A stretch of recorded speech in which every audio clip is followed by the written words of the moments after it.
அன்பு வணக்கம். ஒரு அற்புதமான கதையை பாடலாங்க. அதாவதுங்க, நம்ம வாழ்க்கையில் பலவிதமான பிரச்சனைகள், சூழ்நிலைகள் அப்பப்போ ஏற்படும்.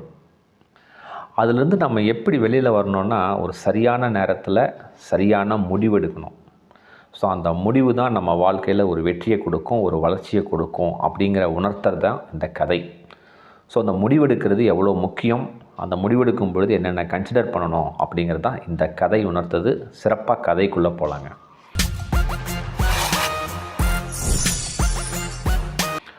ஒரு கிராமம். அந்த கிராமத்தில் ஒரு விவசாயி இருந்தார். பார்த்திங்கன்னா, சொந்தமாக எதுவுமே முடிவெடுக்க தெரியாதுங்க. சாப்பிட்றது, குளிக்கிறது, தூங்குறது, விவசாயம் பண்ணுறது, கடைக்கு போகிறது, சந்தைக்கு போகிறது, ஒரு பொருள் வாங்கிறது, பணத்தை சேமிக்கிறது, எதுவுமே அவனுக்கு சொந்தமாக முடிவெடுக்க தெரியாது. யாரையாவது ஒருத்தனை டிபெண்ட் பண்ணிகிட்டே இருப்பான். இதுதான் அவனோட மனநிலை. இந்த மாதிரி காலகட்டத்தில் அந்த கிராமத்தில் ஒரு தண்ணீர் பஞ்சம் வந்தது. பார்த்திங்கன்னா, இருக்கிற குளங்கள், ஏரிகள், குட்டைகள் எல்லாமே நீர்லாம் ட்ரை ஆயிடுச்சு. எல்லார் வீட்லேயும் கிணறு இருந்தது, விவசாயம் பண்ணிகிட்டு இருந்தாங்க. எல்லா கிணறுமே வற்றி போச்சு, தண்ணியே கிடையாது. இந்த மாதிரி சூழ்நிலையில் அந்த முடிவெடுக்க தெரியாத ஒரு விவசாயி, அவர் தான் நம்ம கதையினோட ஹீரோ. அவர் என்ன பண்ணார், சரி இப்போ நம்ம சும்மா தானே இருக்கோம், விவசாயம் இல்லை, தன்னோட கிணத்தை நம்ம இன்னும் கொஞ்சம் ஆழம் எடுத்துக்கிட்டே இருந்தால் நமக்கு ஏதாவது ஊற்று வருதான்னு பார்க்கலாம் அப்படின்னு சொல்லிட்டு அவரே போவார். ஒரு மண்வெட்டி, கடப்பாரெல்லாம் எடுத்துகிட்டு போவார். டெய்லி தன்னால் முடிஞ்சது ஒரு அரை அடி, ஒரு அடி எடுத்து மண்ணெல்லாம் வெளியில் போட்டு வருவார். ஒரு நாள் ஆச்சு, 2 நாள் ஆச்சு, 3 நாள் ஆச்சு, 4 நாள் ஆச்சு, 5 நாள் ஆச்சு. இதை அப்படியே செஞ்சுக்கிட்டே இருக்கிறாரு. எந்த ஊற்றும் தண்ணியும் வரல. அவரும் ஒரு 5 அடி 6 அடி ஆழம் போயிட்டார். சரி, மறுபடியும் போகிறாரு. இன்றைக்கி ஒரு அடி தோண்டலாம் அப்படின்னு சொல்லி தோண்டிகிட்டு இருக்கும் பொழுது திடீர்னு ஒரு போதம் வருது. போதம் வந்தவொடனே இந்த நம்ம ஹீரோ விவசாயி பயந்தவுடனே அந்த போதம் சொல்லுது, நான் என்னை நீ காப்பாற்றிட்ட, நீ என்ன வரம் கேட்டாலும் சொல்லு, நான் உனக்கு தரேன். ஆனால் இயற்கை நலனுக்கு உட்பட்டு நீ எதை வேணால் கேளு, நான் கொடுக்குறேன் அப்படின்னு சொல்லி அந்த போதம் சொல்லுது. நம்ம ஹீரோவுக்கு எதையும் கேட்க தெரியாது, முடிவெடுக்க தெரியாது. எனக்கு கொஞ்சம் டைம் கொடுக்குறியா, ஏன்னா நீ இயற்கை நலனுக்கு உட்பட்டு கேளுன்னு சொல்கிற, நான் கொஞ்சம் கலந்து பேசிட்டு கேட்குறேன், நீ எனக்கு அந்த சக்தியை கொடு அப்படின்னோடனே அந்த போதம் சொல்லுது, ஒரு நாளிகை தான் உனக்கு டைம். ஒரு நாளிகை அப்படின்னு சொன்னீங்கன்னா 24 நிமிஷம் தான் உனக்கு டைமு. அதுக்குள்ளே நீ போய் கேட்டு வா, கேட்டு என்கிட்ட கேளு, நான் உனக்கு, ஏன்னா என்னை நீ காப்பாற்றிருக்கிற, அதனால் நான் உனக்கு என்ன கேட்டாலும் இயற்கை நலனுக்கு உட்பட்டு நீ கேட்டால் நான் கொடுக்குறேன் அப்படின்னு சொல்லி அந்த போதம் சொல்லிச்சு. உடனே சந்தோஷப்பட்டான். உடனே தன்னோட அண்ணன் வீட்டுக்கு போகிறான். அண்ணங்கிட்ட நடந்ததெல்லாம் சொல்கிறான். இந்த மாதிரி ஒரு போதம் வந்திருக்கு, இயற்கை நலனுக்கு உட்பட்டு கேட்க சொல்லுது, என்னென்னா அந்த போதகத்துக்கிட்ட நான் கேட்கட்டும் அப்படின்னு சொல்கிறான். அதுக்கு அண்ணன் சொல்கிறாரு, ஒன்றுமே இல்லைப்பா, இப்போ நம்ம ஊரில் பார்த்திங்கன்னா தண்ணீர் பஞ்சம். ஸோ எல்லா கிணத்துல நீர்நிலை, குளம், குட்டை, ஏரி எல்லா இடத்துலையுமே தண்ணி வரணும்னு கேளு. தண்ணி வந்தால் போதும், நம்ம விவசாயம் செஞ்சு பிழைச்சிக்கலாம், இதை மட்டும் கேளு அப்படின்னு சொல்லி அந்த அண்ணன் அந்த தம்பிக்கிட்ட, அந்த நம்ம ஹீரோக்கிட்ட சொல்கிறார். ஹீரோ, சரிங்கய்யா, நீங்கள் கேட்குறதும் கரெக்டு தாங்கண்ணா, இயற்கைக்கு நலனாக தான் நீங்கள் கேட்டிருக்கீங்க, சரி நான் போய் கேட்குறேன் அப்படின்னு சொல்லிட்டு அங்கேருந்து வரார். வந்தவுடனே அவருக்கு ஒரு சிந்தனை, சரி நம்ம தங்கச்சிக்கிட்ட கேட்டுடலாம், என்ன இருந்தாலும் நம்ம தங்கச்சி நம்மளோட நலனுக்காக ரொம்ப பாடுபடுவாங்கன்னு சொல்லிட்டு தங்கச்சி வீட்டுக்கு போகிறான். தங்கச்சி, இந்த மாதிரி நான் தோண்டினேன், ஒரு போதம் வந்துச்சு, என்ன வேணும் அப்படின்னு சொல்லி கேட்டிருக்கு, நான் என்ன கேட்கட்டும், ஆனால் இயற்கை நலனுக்கு உட்பட்டு கேளுன்னு சொல்லியிருக்கு, என்ன கேட்கட்டும் அப்படி அண்ணன்கிட்ட கேட்டேன்.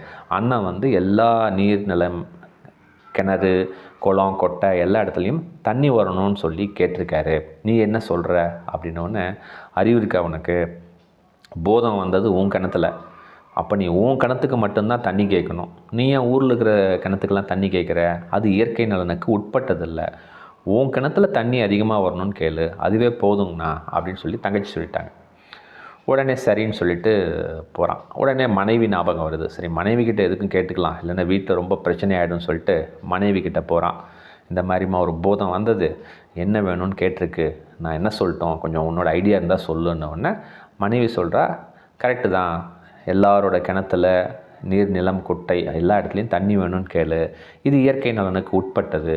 அதேமாரி நம்மளோட பொருளாதாரம் கொஞ்சமாவது நல்லா இருக்கணும், நம்ம இன்றைக்கி கஷ்டப்பட்டுட்ருக்கோம், கூரை வீட்டில் தான் இருக்கோம், நம்மக்கிட்ட எதுவுமே வாகனம் கூட இல்லை, மாட்டு வண்டியும் ரிப்பேர் ஆகிடுச்சு, அதனால் ஒரு பானை நிறையா புதையல் வேணும்னு கேளு, நம்ம தேவைக்கு கேட்குறதுனால இயற்கை நலனுக்கு உட்பட்டு தான் இருக்குது, இதை மட்டும் கேளு அப்படின்னு சொல்லி அனுப்புகிறாங்க. மனைவி சொல்கிறதும் கரெக்டாக தான் இருக்குது, அண்ணன் சொன்னதும் கரெக்டாக தான் இருக்குது, தங்கச்சி சொல்கிறதும் கரெக்டாக தான் இருக்குது. சரி நம்ம பூதத்துக்கிட்ட போய் நம்ம கேட்கலாம் அப்படின்னு சொல்லி வேகமாக ஓடுறான். ஓடி போகிறான். ஏன்னா அந்த பூதம் கொடுத்த டைமு 24 நிமிஷம், ஒரு நாளிகை. ஓடி போகிறான். அந்த பூதம் சொல்லுது, என்ன இவ்வளோ சீக்கிரம் வர சொன்னேன், ஒரு நாளிகை தான் நான் டைம் கொடுத்தேன், நான் அதுக்குள்ளே நான் மறைஞ்சிருவேன், என்ன வேணும் கேளு, ஒரு நிமிஷம் தான் இருக்குது அப்படின்னு சொல்லி அந்த பூதம் கேட்குது. இவனுக்கு ஓடி வந்த டயர்டில் என்ன கேட்குறதுனே தெரில, மூச்செல்லாம் வாங்குது. வாங்கினோன்னே என்ன மூச்சு வாங்குதா, தண்ணி வேணுமா அப்படின்னு சொல்லி அந்த பூதம் கேட்குது. அப்படின்னு ஆமான்னு தலையாட்டுறான். உடனே ஒரு சொம்பு தண்ணியை கொடுத்துட்டு அந்த பூதம் மறைஞ்சி போச்சு. கதை புரியுதுங்களா? பூதம் எல்லாம் எவ்வளவோ கொடுக்கலான்னு தான் இருந்தது. ஆனால் இவன் அந்த வாய்ப்பை தவற விட்டுட்டான். புரியுதுங்களா? நேரத்தையும் தவற விட்டுட்டான். ஓடி வந்த களைப்பில் என்ன கேட்குறதுன்னு தெரியல, பேச வரல. அந்த டயர்டில் இருக்கும் பொழுது தண்ணி தான் வேணும்னு சொல்லி அந்த வாய்ப்பை தவறு விட்டதுனால அந்த ஹீரோவுக்கு கிடைச்சது, அந்த விவசாயி கிடைச்சது ஒரு சொம்பு தண்ணி தான் மிச்சம். புரியுதுங்களா? இந்த கதையில் நல்லா புரிஞ்சுங்க. ஒரு 3 விஷயங்களை நம்ம அண்டர்ஸ்டாண்ட் பண்ணிக்கிட்டோம். அதாவது சொந்தமாக அவனுக்கு முடிவெடுக்க தெரியல, ஃபஸ்ட்டு விஷயம். 2வது விஷயம், மற்றவர்கள்கிட்ட என்ன கேட்கணும் அப்படின்னு போய் கேட்டு வந்தான். இருந்தாலும் அதில் சரியாக என்ன முடிவு எடுக்கணும், அந்த டைம் ஃப்ரேம்குள்ளே என்ன முடிவெடுக்கணும் அப்படிங்கிற புரிதல் தன்மை அவன்கிட்ட இல்லை. 3வது விஷயம், முடிவெடுக்கும் விஷயத்தில் நேரத்தை தவற விட்டுட்டான். ஸோ வாழ்க்கையில் எப்போ நம்ம அடுத்தவர்கள் பேச்சை கேட்டு அவங்கள டிபெண்ட் பண்ணி நம்ம இருக்கிறோமோ அப்போ நம்மளோட வெற்றி, நம்மளோட வளர்ச்சி தடைப்படும் அப்படிங்கிறது தான் இந்த கதை சொல்லுது. கொஞ்சம் இந்த கதையை நம்ம வாழ்க்கையோட பொருத்தி பாருங்கள். ஒரு 3 விஷயங்கள் நான் சொல்கிறேங்க, அடாப்ட் பண்ணுங்கள். டிசிஷன் மேக்கிங், முடிவெடுத்தல்ங்கிறது வாழ்க்கையில் நம்ம வெற்றியை தீர்மானிக்கக்கூடியது. 3 விஷயங்கள் நீங்கள் செயல்படுத்துங்க, சூப்பராக முடிவெடுங்க. உங்கள் வாழ்க்கையில் நீங்கள் நினச்ச வெற்றியை தட்டி தூக்கலாம். முதல் விஷயம், சில தகவல்கள், ஒரு முடிவெடுக்கணும்னு சொன்னிங்கன்னா நமக்கு முன்னால் சில தகவல்கள், சில ஆப்ஷன்ஸு, சில அனலைசிஸ்லாம் இருக்கும். அதையெல்லாம் அண்டர்ஸ்டாண்ட் பண்ணி புரிஞ்சு நீங்கள் முடிவு பண்ணுங்கள். 2வது விஷயம், நமக்கு முடிவெடுக்க முடியலங்கிற இடத்துல நம்மளோட அனுபவசாலிகள் இருந்தால் அவங்கக்கிட்ட கேட்டு புரிஞ்சு வித்தின் த டைம் லிமிட் அதுக்கு முடிவெடுங்க. 3வது விஷயம், தன்னோட அனுபவத்தை வளர்த்தி ஒரு தடவை தப்பானாலும் பரவாயில்ல, அனுபவத்தின் மூலமாக முடிவெடுக்க கற்றுக்குங்க. இந்த 3 விஷயங்களை நீங்கள் செயல்பட்டால் வாழ்க்கையில் எந்த தேவைகளாக இருந்தாலும் இறைவனர்களால் உங்கள் தேவைகள் அனைத்தும் சிறப்பாக கிடைக்கும். அதாவது இந்த முடிவெடுக்கிறதுங்கிறது ஒரு கலைங்க. எல்லாமே ஒரு எக்ஸ்பீரியன்ஸில் தான் வரும். என்னால் இது முடியல, அது முடியல அப்படின்னு சொல்லிலாம் கவலைப்பட வேணாம். சின்ன சின்ன முடிவுகள் எடுக்க கற்றுக்குங்க. சின்ன சின்ன விஷயமா இருக்கலாம், ஒரு சாப்பாட்டு விஷயமா இருக்கலாம், ஒரு தூங்குகிற விஷயமா இருக்கலாம், ஒரு சமைக்கிற விஷயமா இருக்கலாம், ஒரு 2 வீலர் ஓட்டுற விஷயமா இருக்கலாம். சின்ன சின்ன விஷயங்களில் தானே முடிவெடுங்க. ஒன்று தப்பானாலும் பரவாயில்ல, அதை திருத்திக்கிங்க.